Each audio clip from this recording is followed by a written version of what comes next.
Tahukah kalian, manusia pertama yang dibangkitkan saat hari kiamat sampai malaikat merasa malu untuk membangunkannya?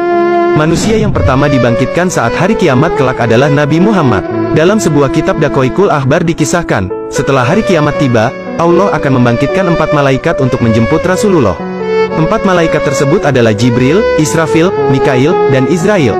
Setelah itu, Allah membangkitkan malaikat Ridwan, kemudian memerintahkan menghiasi surga untuk Rasulullah dan umatnya. Allah kemudian membangkitkan Buraq, yang merupakan makhluk dari golongan hewan untuk pertama dibangkitkan. Buraq sendiri diketahui merupakan tunggangan Rasulullah dalam peristiwa Isra Miraj. Allah lalu memerintahkan malaikat untuk menghias Buraq. Makhluk tersebut dihias oleh para malaikat dengan pakaian cahaya yang ditetesi batu yakut. Tali kekang dibuat dari batu zamrud dengan 2 perhiasan berwarna hijau dan kuning. Buraq bersama 4 malaikat kemudian menjemput Rasulullah dan membangkitkan dari alam kubur.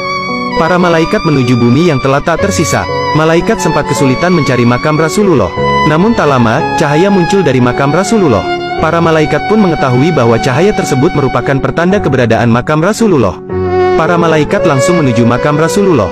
Malaikat Jibril lalu memerintahkan malaikat Israfil untuk menyeru kepada Rasulullah dan membangkitkannya. Meski hal tersebut merupakan tugasnya, malaikat Israfil enggan melakukannya. Malaikat Israfil justru meminta malaikat Jibril untuk menyeru kepada Rasulullah. Malaikat Jibril pun merasa malu, sehingga tugas tersebut kemudian dilimpahkan kepada malaikat Mikail. Namun saat malaikat Mikail menyeru kepada Rasulullah untuk bangkit dari kubur, Rasulullah tidak bangkit dari kuburnya. Para malaikat pun meminta kepada malaikat Israil. Malaikat Israil menyeru kepada Rasulullah. Namun lagi-lagi juga tidak terdapat tanda-tanda kebangkitan Rasulullah. Malaikat Israfil kemudian mencoba menyerunya, tapi juga tidak berhasil. Kemudian malaikat Israil menyerunya dengan berbeda.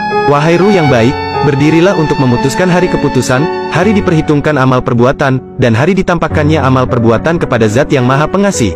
Setelah itu, Rasulullah bangkit dari kuburnya. Malaikat Jibril kemudian mendatangi Rasulullah dengan membawa 2 perhiasan serta Buraq dan menyampaikan hari kiamat telah tiba. Mengetahui hal tersebut, Rasulullah gelisah dan menanyakan umatnya. Israfil kemudian menjawab pertanyaan Rasulullah. Demi kemuliaan Tuhanku, wahai Nabi Muhammad, aku masih belum meniup sangkakala kebangkitan sebelum kebangkitanmu. Mendengar hal tersebut, Rasulullah merasa lega. Sebab, Rasulullah khawatir jika umatnya telah dimasukkan terlebih dahulu ke neraka.